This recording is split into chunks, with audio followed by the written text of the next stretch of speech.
আসসালামু আলাইকুম। এই পৃথিবীতে অনেক কিছু জানার এবং বুঝার আছে, তার মধ্যে একটা কথা হচ্ছে একটা ধাঁধা। কারণ যে জিনিস হারালি খোঁজে পালি নে না, এই রকমের কোন জিনিস আছে? এই জিনিসটা যখন হারায় যায় তখন খোঁজ করে, কিন্তু যখন পায় তখন আর নে না। এই জিনিসটা কি হতে পারে? এইটা কমেন্টে সুন্দর করে বলে দেবেন। যারা জানবেন না তাকেও জানিয়ে দিব, কারণ উত্তরটা সবারই জানা উচিত।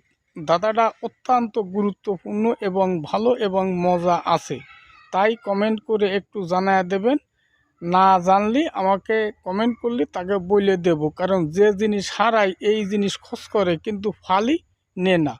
জিনিসটা কি হবে? এটা অত্যন্ত খুবই ভালো মজার, তাই আপনাদের বলি একটু ভেবে চিন্তে উত্তরটা দেবেন। উত্তরটা খুবই ভালো এবং সুন্দর, তাই যদি না জানেন আমি তাকে বলে দেব। কথাগুলো বুঝতে হবে, খুব গভীরতা আছে। আল্লাহ হাফেজ।